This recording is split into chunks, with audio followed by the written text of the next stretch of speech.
Welcome to the Always On podcast. I am your host, Duncan MacPherson. And on this podcast, our objective is to enable our audience, working, highly productive fee-for-service professionals, to ultimately always be working on themselves and working on their business.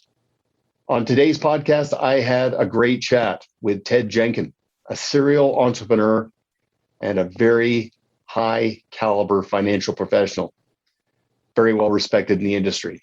And among other things, in this episode, we discussed how to achieve maximum enterprise value.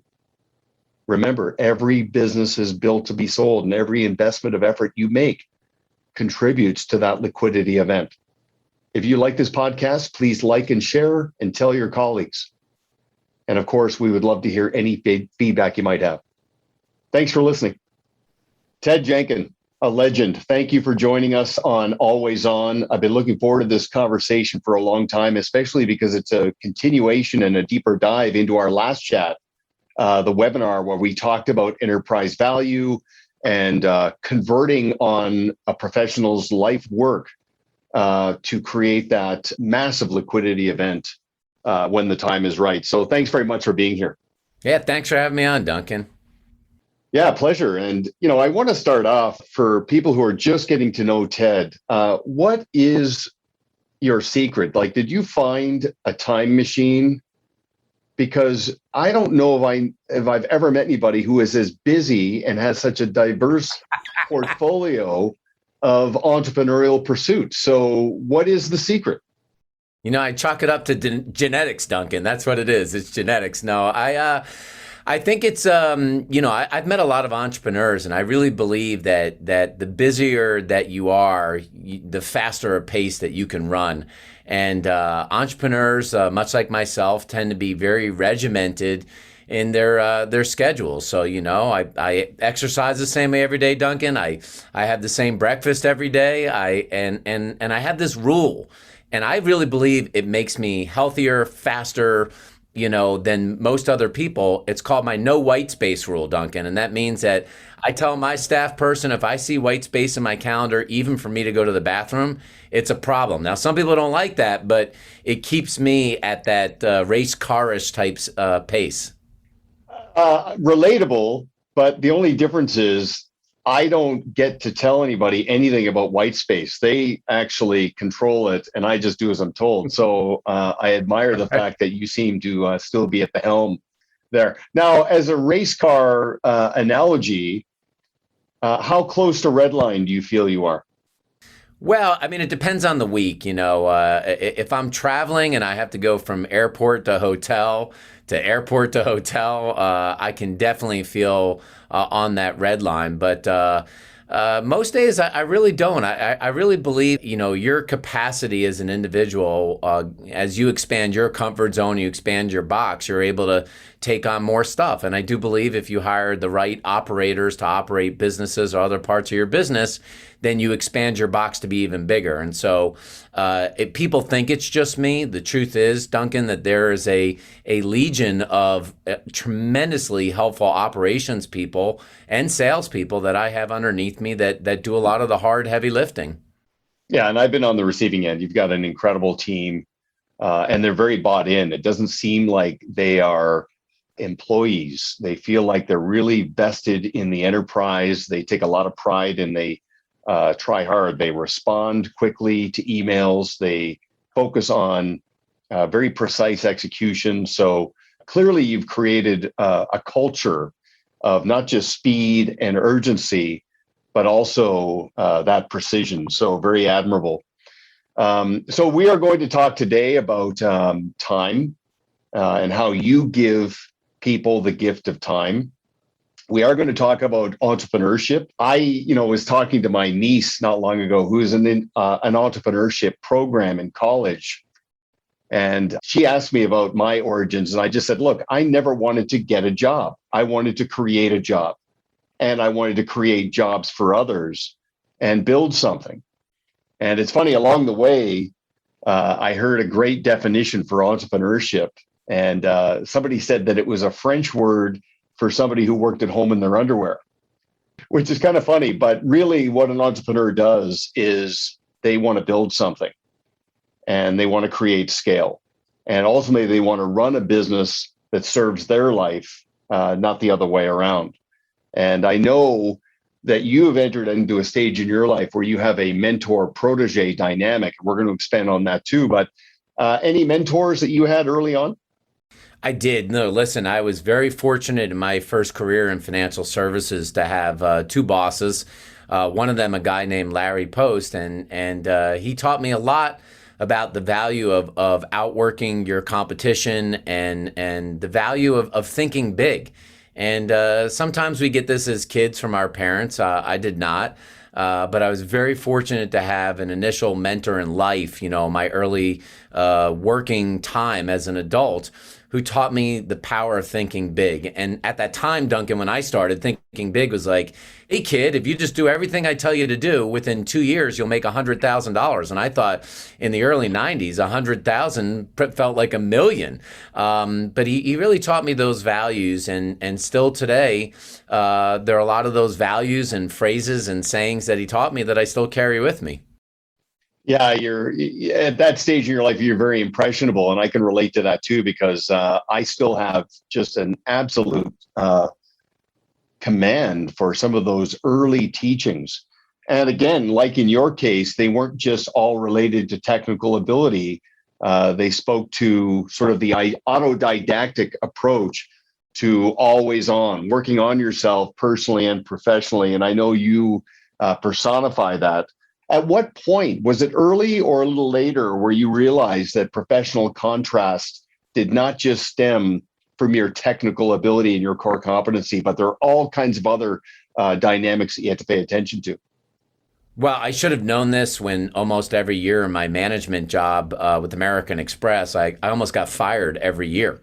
And I kept going home and telling my wife, Duncan, I go, I don't understand it, honey. I think the bosses like me, but then every year I feel like I mess up or I screw up but I'm always on death row in corporate America. And it took me 15 years to realize that I didn't belong in that corporate box. And I should have known it a lot earlier. I should have seen the signs, but I was doing well in my corporate career. And it's hard to leave a W-2 job when you're making a high six-figure income. But I should have known it every year when they wanted to fire me every year for being the guy that was outside the box. And eventually, the day that I left and started to become an entrepreneur, the light bulbs went on for me like a Major League Baseball stadium, that I hit the area where I should have been in, which is, really doing my own thing, my own way.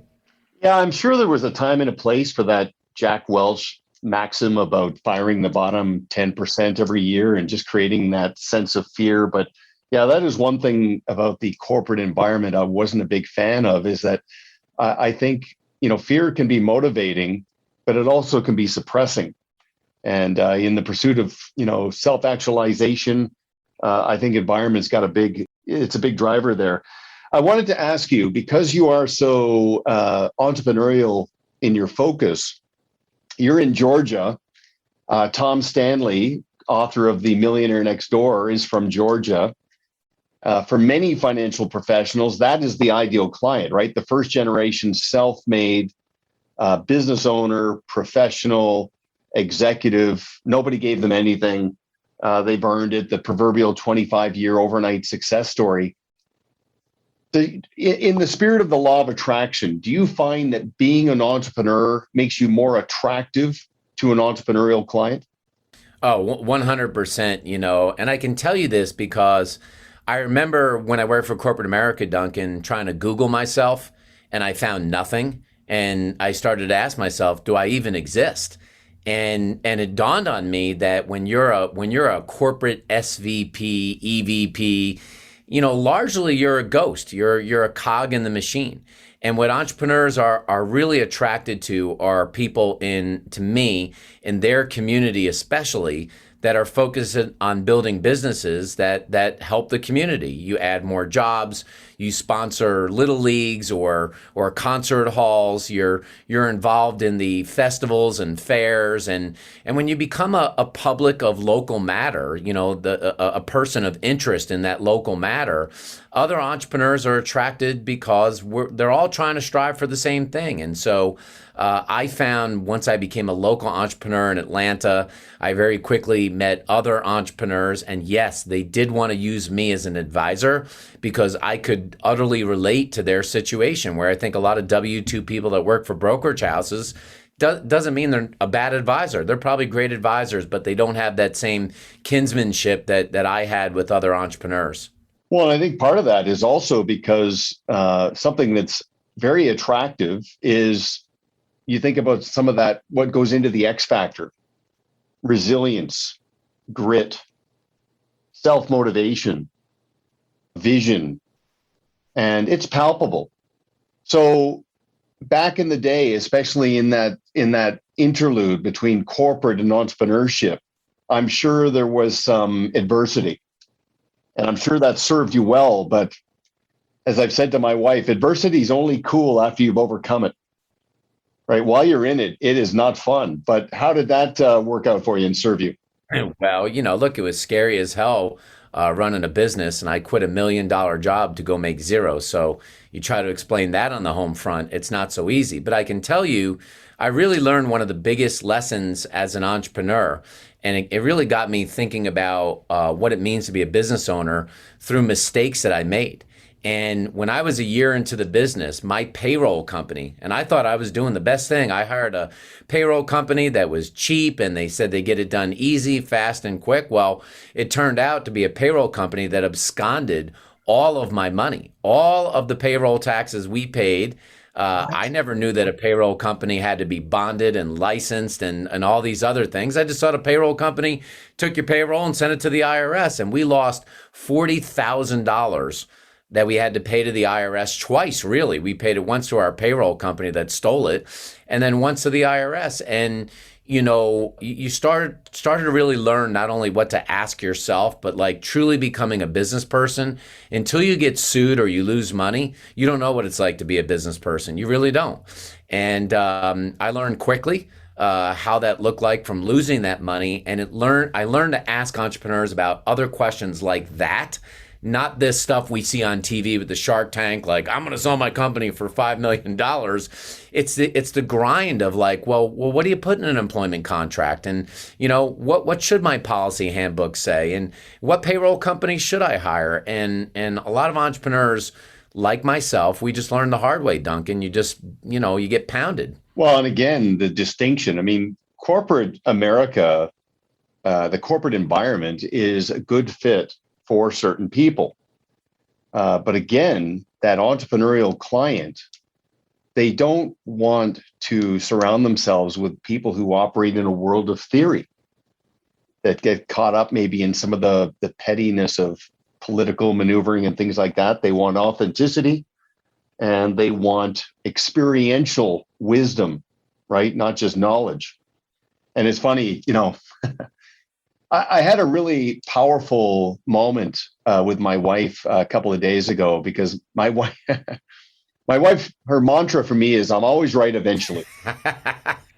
Right. But there's some times where the lag is painful. But I think she's there because she was at a yoga retreat with some friends. And she told me this. She goes, everybody at this yoga retreat was asked, what do you appreciate? And she was the only one in the group who said, I appreciate my husband. And I thought, you know what, that's probably the most powerful thing I've heard in a long time. And I think that has to come. It has nothing to do with my intellect or my knowledge. I think it has a big part of the fact that I'll do no harm. I won't quit, and I'll just persevere. And those qualities are so compelling. And again, especially with that 25-year overnight success story. So that's powerful. And I didn't realize that you had, because 40 grand back then, that probably felt at that point like 400,000, right? I mean, that's a big number when you're just getting rolling. And again, being portrayed by, that type of entity, it just doesn't seem like it's possible. Yeah, well, we had that Duncan, and then we had the not shortly after that, we had a woman that was at our front desk who who basically I thought she was drinking water every day, but it turned out the water was vodka in her little sippy bottle, and I always wondered why in the late afternoon she would slur some of the inbound calls until one day she fell down the front steps of the building and busted her nose open. And dealing with these things, like people think they deal with it in corporate America, you don't. You got a legal department, you got an HR department, there are ancillary resources and manuals. Everything's put together in a bow, and you're an entrepreneur. You've got to build the whole package. And, you're either going to talk to other entrepreneurs and figure it out, or you're just going to do it and make mistakes. And that's why a lot of entrepreneurs hang out with other entrepreneurs, because they're like, I know you made mistakes and I know I made them. Let's talk about what each other knows. And those conversations are a lot of fun. Yeah, and the absence of a safety net means that you have to be just always on, right? Always on it, just absolutely focused and aware and optimistic, but with a little bit of skepticism around external dependencies. So, Ted, favorite books? Well, I guess it depends on what I'm reading. I have to tell you, I don't read a lot of fiction. I read mostly nonfiction, some management. On the management side, I like a book called First Break All the Rules, because I was a guy who broke a lot of those rules as an entrepreneur by a guy named Marcus Buckingham. I love a book called Learned Optimism. I don't believe optimism is you're inherently born with it. I believe you can learn it, and so I just choose not to have very many down days. I love Napoleon Hill's Think and Grow Rich. It's probably one of my favorite books by far, and How to Win Friends and Influence People.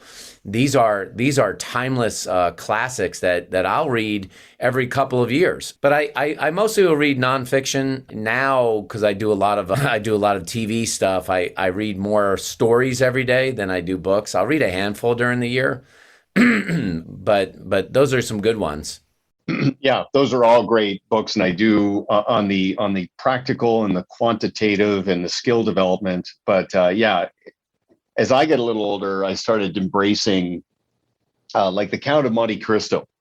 Oh yeah, as a novel, right? Obviously, it's just an absolute classic, but in getting immersed in a story where you start to understand the dynamic between free will and God's will, and trying to make sense of all that, just like Les Miserables, Atlas Shrugged. I mean, these are very, very compelling. And I think a lot of the lessons there are subconscious because they're not lectures. They're not trying to deliberately teach you something. You're just trying to get caught up in that story. Duncan, I was going to tell you, because I am a marketing guy, probably my favorite marketing book is by a guy named Dan Ariely, and it's called Predictably Irrational.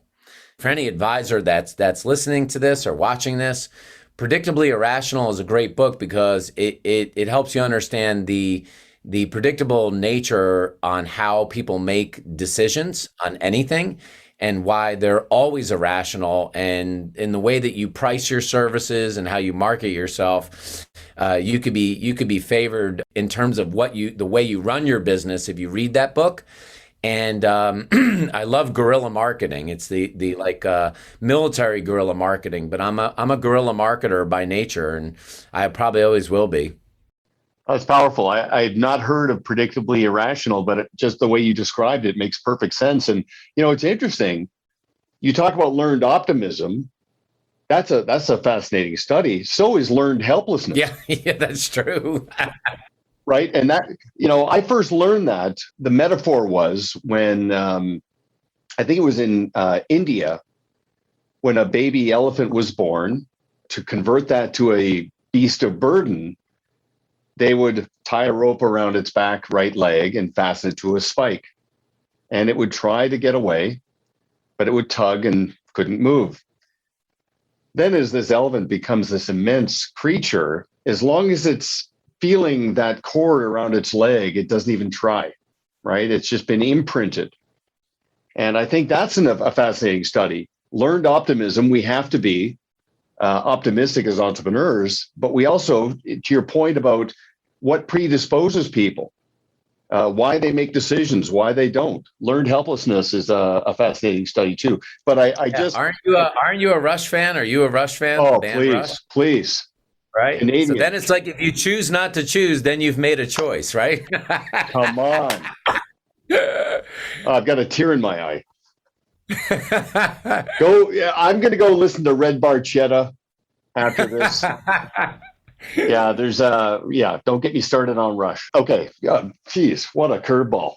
Yes. Yeah. Yeah. Well said. And by the way, it was that album Anthem and Neil Peart that coincidentally lined up with what a friend was saying that got me onto Atlas Shrugged. Is that right? Yeah. Because of the whole objectivism. Anyway, enough on that, but that's a fascinating study too. Okay, so as an entrepreneur, when you got rolling, because you started from zero and you started hitting your stride, what were your ratios in terms of organic growth between attracting new clients through marketing versus introductions from influencers, clients, strategic partners? What were your ratios? Yeah, I mean, in the beginning, obviously, it was a very little amount of referrals. I mean, it might have only been 10%, it was 90% what I was doing on radio, blogging, digital marketing, social media, television. Now, we're probably 80% inbound referrals. In fact, today I literally, it's the craziest thing. I can say this today. This is fact. We had a meeting of a woman we got referred to today, Duncan, and this company here got sold in Atlanta called Patient Co. And she was the chief revenue officer. So she showed us her pay stub and her options, and she's going to make about $10 million this year. And she went through the whole meeting and she hired us, said that this was no experience she ever had before. And 15 minutes later in our website was a guy that said, I got referred from this woman. She said she just met with you and I should be doing business with you too. Another guy that was a top guy in that company. I mean, that is as powerful as it can possibly get. When you really get into the key performance indicators around advocacy, when you start getting introductions from a new client who's literally been on board for hours or days, or when you get an introduction from a prospective client who's still in your fit process, it hasn't even gotten to the signing ceremony yet, that is incredibly powerful. That tells you that you've got professional contrast and that X factor. That's the art and science of organic growth, right? Well, I've always believed in this term that you've talked about, and I know that you'll coach people on this idea of advocacy, having apostles that really they want to, without anybody doing anything, they want to send people to your company. And we when you talk about the numbers at 80%, it's going to end up being around 320 referral clients this year, 320.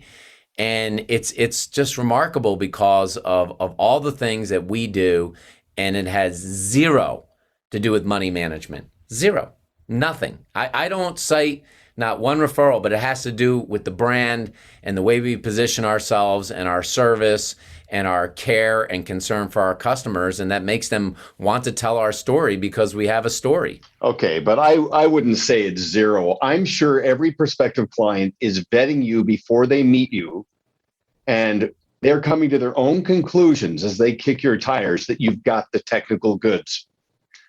So by the time they do get in front of you for a conversation, they're that much more predisposed, because back to your point about advocacy, if I refer someone to you, I've already sung your praises. I already steered them to how they can get to know you on LinkedIn, your website, any resources.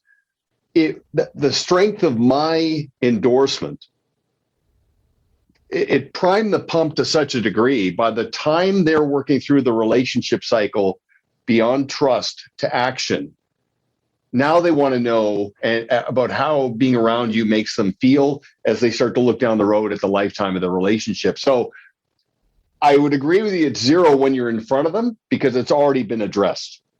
Right. And you're right about advocacy. I've always said, and this is a profound insight in my view, is that an advocate does not refer someone to you because they're trying to help you grow your business.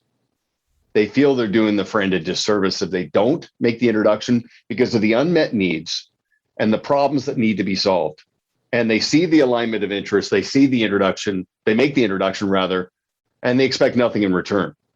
And yes, they're obviously inclined, they want to see you succeed, but that's not the driving force. So all this crazy nonsense in the referral world where people say, hey, who else do you know? I'm trying to grow my business. I get paid in 3 ways and it's a tremendous compliment. Okay, fair enough. But, the best in this business don't go there, right? No, we never have to ask for referrals. They just happen. And I love that you mentioned this professional contrast because I think about it too in terms of brand contrast, right? Mm-hmm. That most advisors, the story of their business is not very memorable. So in order for someone to be able to refer, they've got to have something memorable or really, sort of have a love mark of why they want to share that company's story. And our whole Oxygen, yes, I did a play on letters of the XYG being capitalized, but to this day, it matters. And the things that you do build your story. Duncan, I had to get my tire changed today. I had a bubble in my tire, and I went into this company here called Butler Tire. And they got the tire fixed in my car, and I was paying, and I put down my Oxygen Financial credit card. And the guy at the desk looks at my card. He stares at it for a second. He goes, Oxygen Financial? He goes, you were the guys on the radio all that years here in Atlanta? And I said, I was that guy. He goes, guys, this was the guy who was on the regular guys here in Atlanta. And it's like, you don't even realize when you're out there telling your story and getting people to share that story, like it could be years before somebody makes that action, but having that story to tell is so powerful in my mind for people getting referred. And this guy in the thing in here, I'm going to set him up with one of our guys for an appointment. He's like, I got to come see you. It's just like nutty, this stuff that happens. Well, isn't that fascinating? First of all, so much there. First of all, you mentioned the name of the tire shop, Butler, because you know that if somebody listening to this goes to Butler, they're going to make you look good. Because Butler's going to come through. They're the best. Okay, so that's advocacy. So you are crystal clear about how the introduction is going to reflect on you because of how they conduct themselves. Okay, that is very, very powerful. But to your point about stage of readiness, classic Confucius, right? When the student is ready, the teacher will appear. You don't know how long that lag is going to go. But hey, when you're authentic, you stir the pot and you're at peace with the outcomes, that's where karma and the universe starts to get activated. I will say something. It's interesting because Chris Jepson introduced me to you. That's right. Right. So Chris Jepson also introduced me to Randy Schwantz, who wrote the book, The Wedge, where he basically says, look, for you to get hired, someone's got to get fired. Like chances are a prospective client that you're in front of is not starting from zero. They're already pretty far down the track. They've just grown disillusioned with their current provider. So your ability to activate contrast in their heart and their head, okay, because as easy it is to leave a long-term provider you're disillusioned with, it's always easier not to leave. It's always easier to revert back to the status quo. But when they're motivated, because of the introduction and because the professional or the brand contrast, as you would say, is so palpable, then, making that call to the soon to be former provider, hey, nothing personal. It's just time for a change. Right. But they come to their own conclusions. That's in essence, the law of attraction professionalized, right, in business. When did it occur to you that enterprise value in your business could be completely engineered without limits? Well, I had always thought, and even when I was helping people sell practices in the early 2000s, that our business sort of had this ring around it that you could get 2 to 3 times on your business recurring revenue, maybe 1 times commission. And I've seen a lot of practices get bought and sold at those levels. Sometimes only at the 1 times level, but the first time that I started having conversations with private equity companies, and mind you, I had helped clients with their businesses go to private equity companies and sell them, but I had never thought about, selling to a private equity company myself. And when I had those conversations and they started a dialogue about the multiples, it dawned on me in general as an industry, how much we have undersold the value of what we are building. And it's almost like, I almost think, Duncan, like, who told us this story that we should be at 2 to 3 times recurring revenue? Who made that up? Because we're like a business. Most practices are at a 50-60% margin. It's 90% plus recurring revenue. That, there are SaaS models in software that sell for 50 times multiple. What are we doing at 2 times? What a huge mistake. And it opened my eyes up in a big way in the last 3 years. My eyes are getting bigger. Ted, I was guilty of that. I mean, was an accepted norm forever. That 2 to 3x. I mean, is that not learned helplessness? Yes, it is. We just accepted that. And then all of a sudden, I mean, granted, the world has evolved quite dramatically, and relative to other opportunities, this business, especially, and I know you've got a really robust checklist around, clean books, fee for service, not transactional, proprietary process. Like, these are some of the X factor dynamics that take somebody from 2 to 3x to 6x plus. But what I really love about the conversations we've had is the credibility. Like, you're not talking in a world of theory.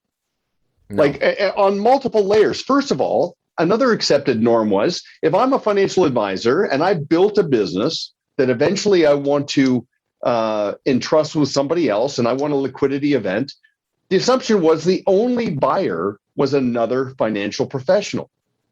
But you had a breakthrough on that, not just on the multiplier, but on who the addressable audience was. Yeah, I mean, that's true.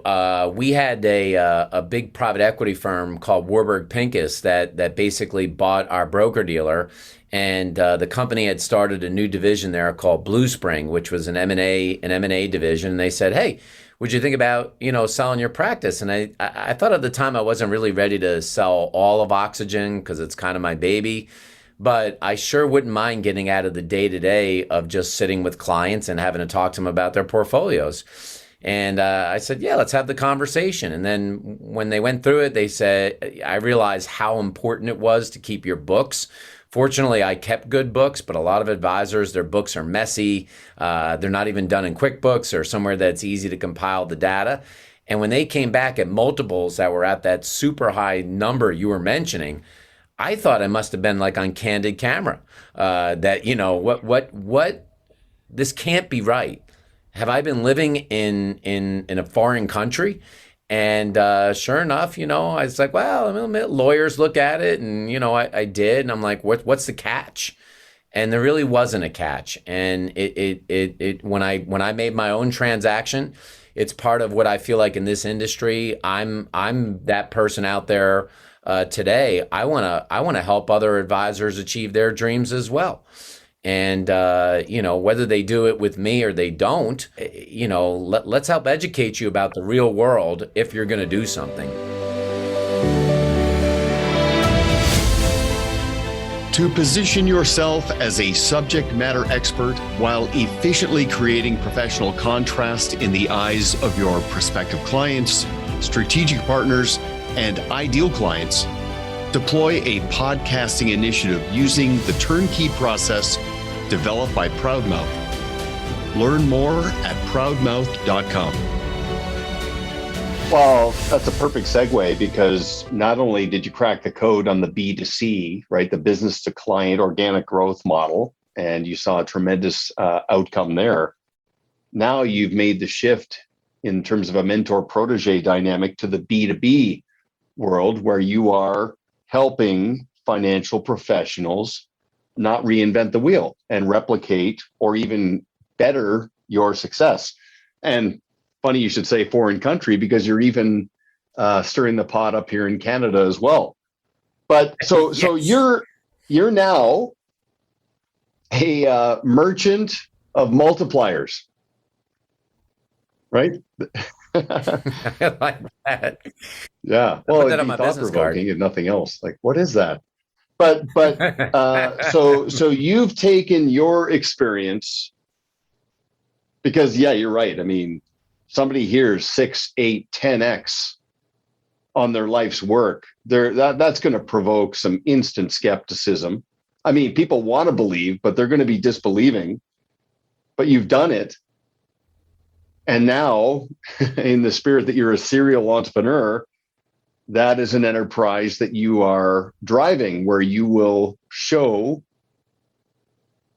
a financial professional how to, whenever their timing lines up, 12 months, 6 months, 3 years, 5 years out, how to get on a trajectory to a multiplier. Your IP, what percentage of it came from your own experience with Warburg Pincus? And what percentage has now been the fact that you are deliberately refining and optimizing that playbook? I mean, I think it's probably 50-50, half of it just going through it, having a transaction. I've been an employee now of the private equity company, so seeing what it's like on the other end of it now that I'm almost 3 years into it, because I did a 3-year deal on mine, and I'm almost done with my 3 years. So all the fears that I had when I signed my name on a piece of paper, I can answer those fears in a much better and easier way for advisors now that I've gone through it. But also, having done many deals so far, and in the midst of other conversations, I've got a much larger view of the landscape of what's out there, and different companies acquire and operate for different reasons. Some of them want you to become their brand. Some of them want only RIAs. Some of them want ensemble practices only. Every PE company has got a slightly different model. Some of them are publicly traded companies, and some of them are private. So I've learned a lot about that. And if you consider the fact that an advisor who's taking their life's work and trying to sell it and trying to do it on their own, that is extremely dangerous if you're trying to maximize your value, because if you've never gone through a negotiation and had to interview 10 private equity companies, you may not even know what questions to ask, or what could be on the table, or the way that the contracts are written. And these are all very important things if you're looking to protect yourself and your family and maximize the value of what you've built.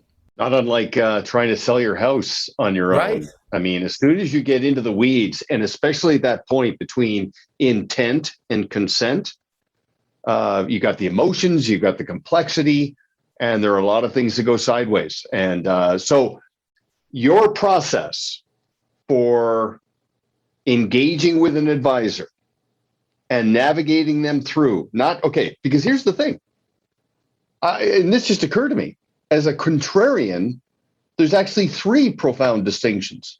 Number one, who the acquirer could be might not be what you think.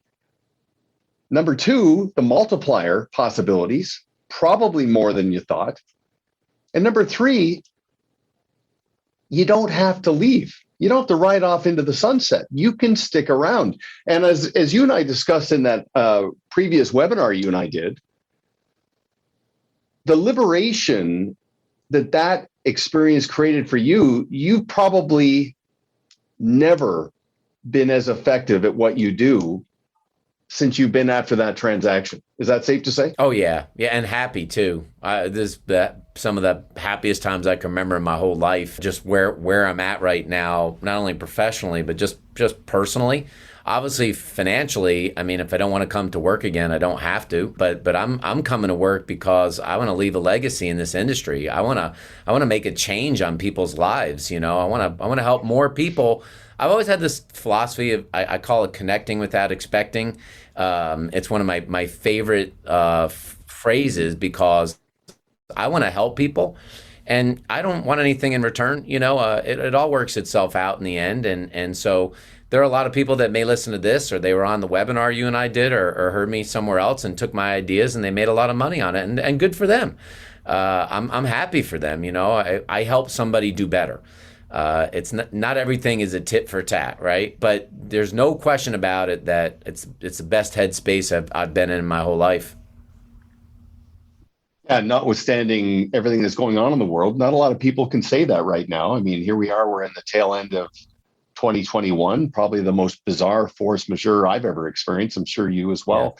Yeah. And yet, this is what it revealed. So, but Duncan, I want to say that you made a really good point in here for people that are listening to this or watching it, which is that, you know, you kind of have to decide whether you're 38 or you're 68, you know, what you're building and what you want to get out of the practice, financially speaking, and maybe for your clients and for your staff, if and when you decide to make some exit. And you are absolutely right that all of these companies would love nothing more than for you to stay on the books forever.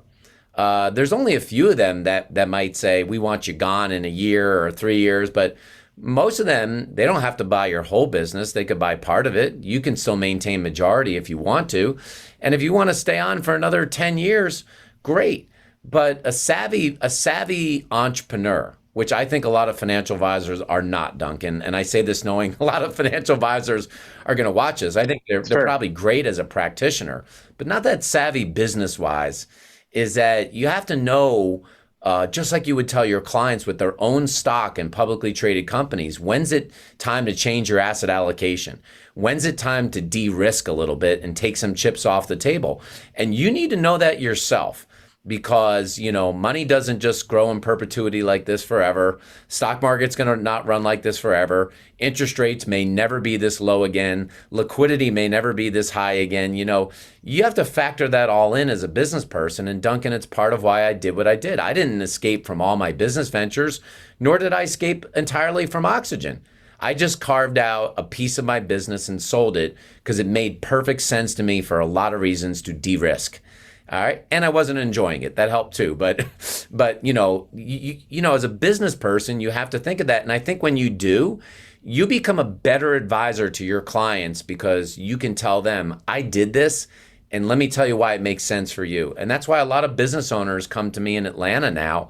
I'm in the midst of becoming a business broker, Duncan, for regular businesses because I have clients that own architect firms and HVAC companies that are like, Ted will know what to do.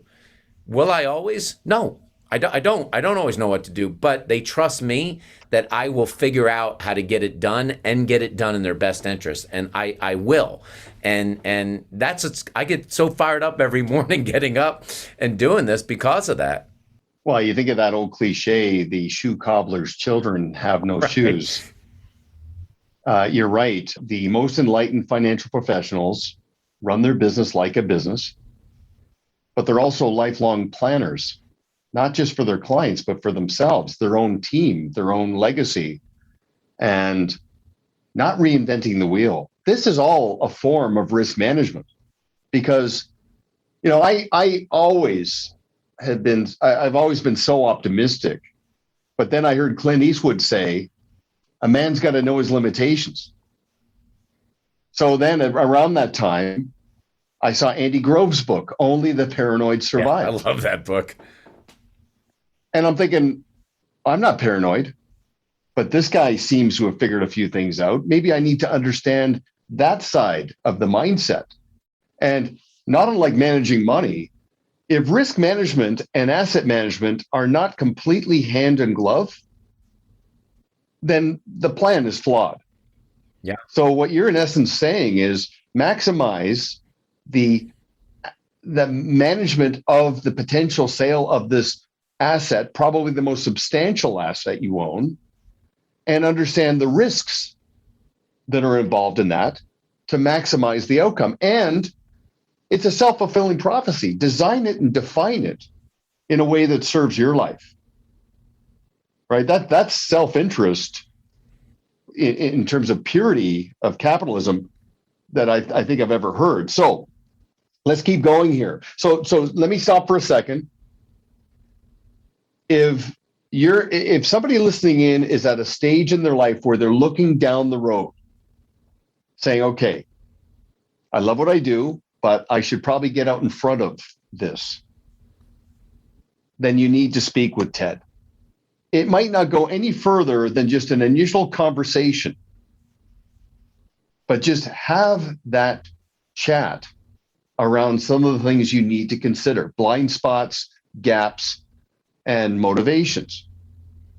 And don't reinvent that wheel. So have that conversation with Ted and see where it goes. And we'll give you contact information at the end here. And you can find Ted on LinkedIn because he's very active, as am I. So let's keep going here. So you're a merchant of multipliers. That's terrific. You're also a merchant of time, which means you have a clearly defined process to help a financial professional put more sand in their hourglass. So we've talked before about, okay, what does a financial professional manage? They manage money, they manage risk, they manage a business, they manage people, they manage clients. But then the fallacy is they manage time. They don't manage time. The clock is relentless. They manage how they allocate their time. Okay, so you and I have talked about how someone can get the gift of more time when they're clear on how they allocate their time. So typical financial professional works 45 hours a week. They spend 15 hours managing what's commoditized. That's money and assets and all of that technical side. They manage 15 hours managing their business, managing their team, and all of those different elements. And they spend 15 hours a week managing their clients. As a B2B deliverable, a financial professional can get out of the wealth management business. And by that, I mean, they could outsource the commoditized to you.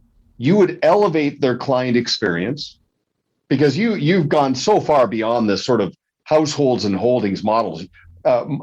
Households and holdings approach and mindset. You're all about platforms and models. So somebody could elevate the client experience in that respect by outsourcing that to you. And you could simultaneously give them your practice management and relationship management approach. They could invest that 15 hours into their business, into their clients, and unlock another level of organic growth and enterprise value. Do you want to elaborate on that? Because that to me is profound.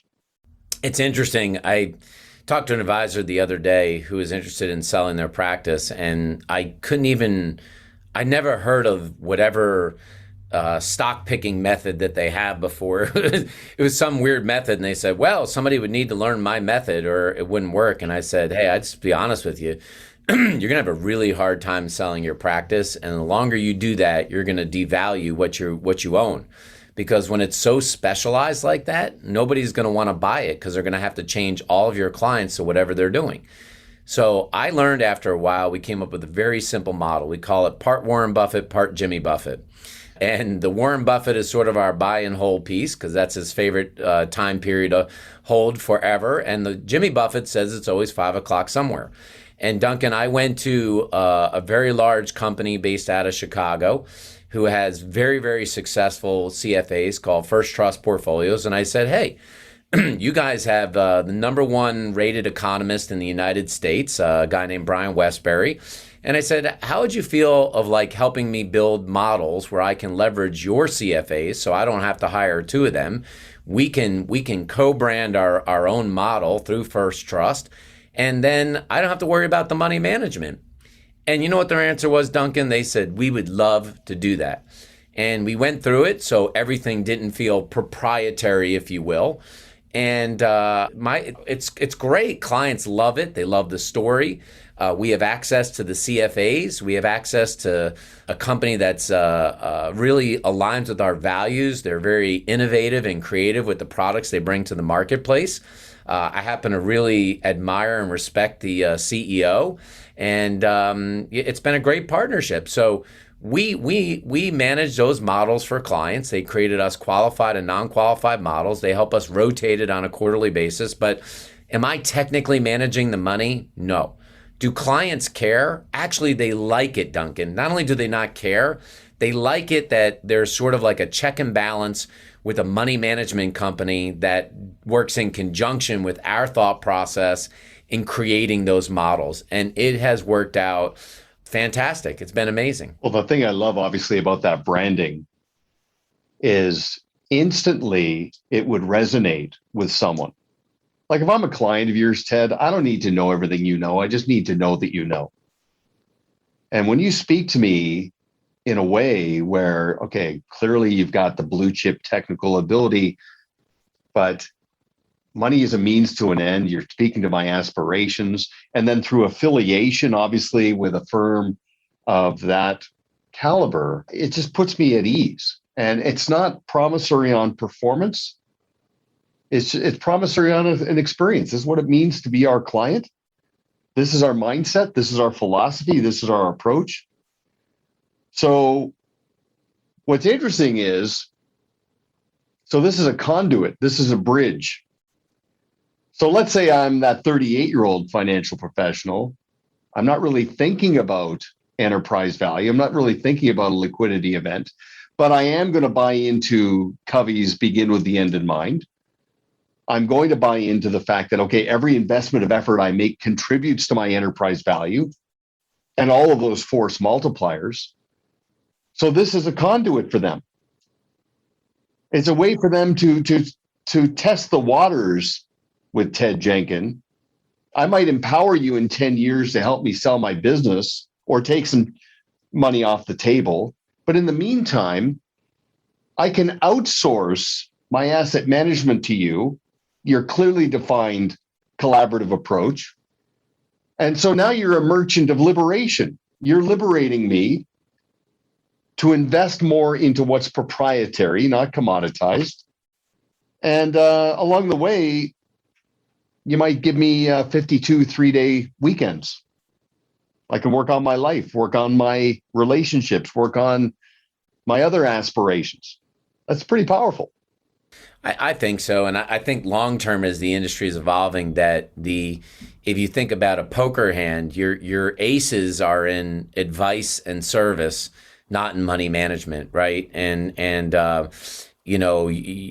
people have probably heard this before, but you're either an asset manager or an asset gatherer. And the real way you build enterprise value is not by asset management. And if you were going to do that, you might as well sell your practice and just go be a money manager somewhere and not have clients, right? Or go work for one of these fund companies or ETF companies. But if you're an advisor, you need to understand how they work. Of course, you have to explain those to clients, but you want to be focused on building out your brand, the service level, and the advice that you give. That's the real demarcation line, not can you beat the S&P 500. Well, and I've got my own frame for that. I call it the C-suite. Okay, so the C-suite is, okay, you're a CFO, you manage money. What in that can you outsource to elevate? But that's just one of the C's. There's 5 C's. There's CEO. You manage a business. Run the business like a business. Think in those terms. Enterprise value, client experience. You're a COO. Operations, best practices. You're a CMO. Marketing, business development. And you're a CIO. Information. And what you're managing is you're managing the information the clients entrust you with about their lives, their fears, their aspirations.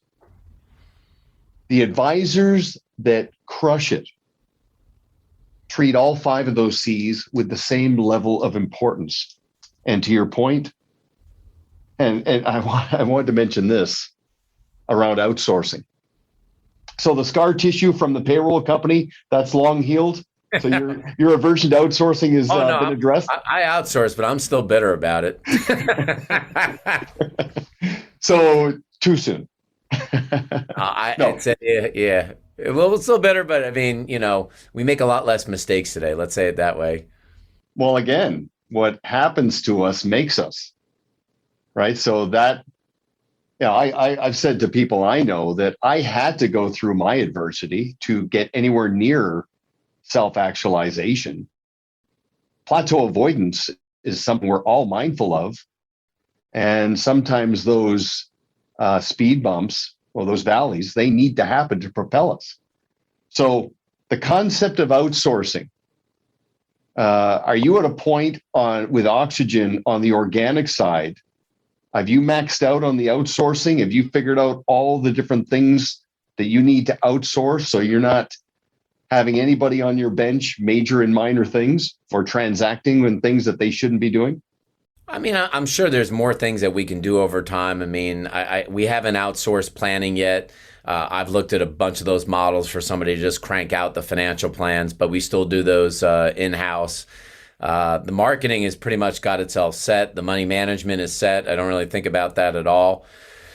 Obviously technology is a big issue for us. We're constantly evaluating what technology platforms, make sense in the business and the ones that can give us the biggest bang for our buck or give us a differentiator along the way. But probably planning would be the next one if I did it, because we've got hundreds of thousands of dollars of staff people that crank out plans every year. Is that the best thing relative to outsourcing to companies? Because we use e-money that could do e-money plans. I'd have to look at that. Well, a bit of semantics, but the distinction between a financial plan, which is generally template driven and pretty straight ahead, creating that blueprint, the distinction between a financial plan and financial planning, the proactive future pacing of planning, that is ultimately what makes a financial professional fee worthy and will decommoditize the value, because they're always getting the clients focused on trajectory and how needs evolve and become more complex later in life.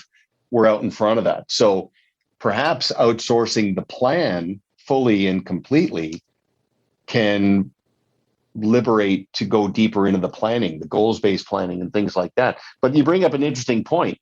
You've cracked the code on marketing, social, right, search engine optimization, all of these different elements, advocacy.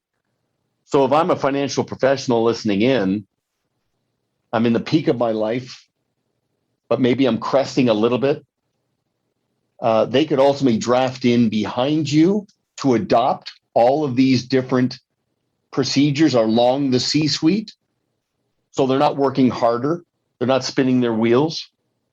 So in essence, what you're saying is they could consider the merit of becoming part of the Oxygen community? Yeah, I mean, first, I would tell people that if I had to say anything on being on Duncan's program today, there is no higher paid job anywhere in the world than marketing. There just isn't. And it doesn't matter, Tiger Woods at one time was arguably the best golfer in the world. He got paid $10 million a golf, but he got paid $100 million in endorsements. Bill Gates made great software, but he got Microsoft into 90% of the households in America. If you could do that, you'd be as wealthy as Bill Gates, right? So the trick is figuring out marketing. And there's no way to get around this, Duncan. Marketing is either spending time or spending money or an exchange of both. And financial practitioners on the whole, and I've talked to thousands of them, you probably more than me, but I've met a lot of them. The biggest thing they skimp on in their practice is marketing. They spend the least amount of time and they spend the least amount of money. And that is where the business is made. Forget about financial advice. Forget about money management. The business is made in marketing. Rick Edelman, he's arguably one of the most successful guys in our industry. I knew him when he was on the radio in Washington, D.C. in the early 90s. He's been a tremendous marketer. Ken Fisher, the largest RIA in the country, $125 billion under management. Well, if you run $5 million of commercials on CNBC, you're probably going to do better as well. But, most advisors are either don't have the will or they don't have the skill to be able to do that. And if you don't, I've basically built out, to a degree, a franchise type model. It's short of being a franchise, but it looks like that. Affiliate with us. You own your business for the large part. We own a little bit of it. We give you most of the pay. We get a little bit of it like a franchise would. And we plug and play all of the systems that we have built at what I think is a very fair price. There's a reason that people buy UPS stores and they buy Dunkin' Donut stores, because they know they work. I know what we do works. So I don't care if you're in Seattle, Washington, or you're in Miami, Florida. If you can't figure it out yourself and you're willing to forego your name on the door and just put oxygen, we can make it happen. Not everybody wants to do that, Duncan, but if they do, I think we've got a great model to help you take your business to the next level. Of course, I recommend, as we do, having a good coach on your side. I think we know somebody good who does that. And having those two things in place, the marketing, the coaching, and having a plug and play system, you'll just accelerate faster. Well said, but I think we might have glanced off the whole marketing conversation a bit too fast. My favorite authority in advertising and marketing was David Ogilvy. Yeah. And David Ogilvy said, 50% of all advertising is wasted. We just don't know which half. And what's interesting about that comment, and people have a tough time putting their finger on what makes good marketing or branding. So basically, and this is something I want everybody to hear, is TED is process driven when it comes to marketing and branding. There's no pixie dust. There's no silver bullets. There's no spray and pray. Let's hope for the best. It is airtight because it's fully defined, refined, and process driven. And I want everybody to understand that, because the thing about being franchise ready, like you talk about UPS, you talk about Donut Shop or whatever the case may be. I buy a franchise like that, I'm buying a job. I'm buying a ball and chain, and I'm buying a self-imposed limitation. I am on a collision course with a plateau. That the person I'm buying the franchise from, they're getting scale. They're getting liberation and order. I'm a cog. The beauty of a fee-for-service professional, and in an environment like yours, there's no limitation. How high is high? And if you liberate someone because you're process driven, especially in the marketing, if the highest paid job is that of a marketer and a branding authority, and you've got that plug and play. So what you're saying is, if I'm an advisor, you're going to liberate me to go out and do what I get paid to do. You just unshackled me.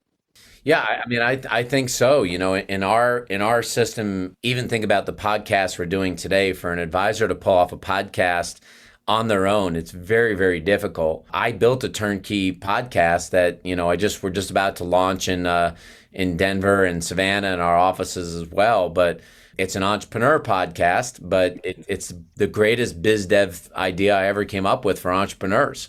And it's called the Shrimp Tank. It's not called the Shark Tank. And we've done more than 1,000 episodes nationwide right now, and it's done tremendously well. So that's an example of a turnkey thing. The social media that we do in every city, so you don't have to think about it, and it runs like clockwork. While it still portrays our brand, but it actually brings out your personality and the things that you're doing locally in your city. Many big companies, Duncan, don't know how to regionalize their marketing. And we understand as a firm that there's some part of nationalizing the brand, but also making sure that the marketing regionally makes sense, because the way you'd market to somebody in Phoenix might be different than in Boston. In terms of the commentary, or whether we show more sports or we show more about lifestyle, those kinds of things we understand. Turnkeying the market commentary and the Sunday papers that go out, having 1,000 white papers that you can use. I mean, these kinds of things, turnkey webinars and seminars and mail copy. You're at the end, it's like I said, you're either going to have to spend money to outsource it or spend your time to figure it out. Or like, a place like us, you're giving up a small percentage of your pay, but if you're really a business person, you get it. You get how it adds that value to intrinsically grow your own enterprise value. Well, what's interesting about branding is the force multiplier that can come from a brand within a brand, right? One plus one can equal a lot. One thing I've noticed over the years, I'm sure you have too, is that somebody who makes $500 an hour does not do $50 an hour activities. And they do not take chances with their time trying to reinvent the wheel. They'd rather buy predictability, buy into predictability by virtue of a process than randomly or haphazardly transact and throw money at an issue. So that is profound. So make sure at a minimum, you get to know Ted better on LinkedIn. Just look for him there. We'll provide details in the description in terms of how you can reach him directly. But Ted, I always get way more out of these conversations, I'm sure, than you do. So this is no exception.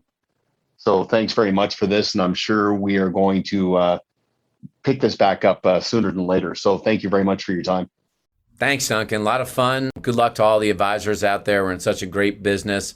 Don't worry about the coronavirus or, what's happening politically. You just focus on these key activities and it'll all work out. I completely agree. Okay, man, you take it easy. Thanks. Thank you. Thank you for listening to Always On with Duncan MacPherson, where our objective is to enable professionals to always be working on their business and on themselves. Want to learn more about Duncan and his team? Visit ParetoSystems.com. Don't forget to click the follow button below to be notified when new episodes become available. The information covered and posted represents the views and opinions of the hosts and/or guests and does not necessarily represent the views or opinions of Pareto Systems. The content has been made available for informational and educational purposes only. This podcast is powered by Proudmouth, the Influence Accelerators. If you're like me and want to spend more time educating people and less time selling, Proudmouth helps turn Main Street experts like you into trusted mainstream authorities. They will help amplify your influence over a growing audience of magnetically attracted fans. Visit proudmouth.com to learn more.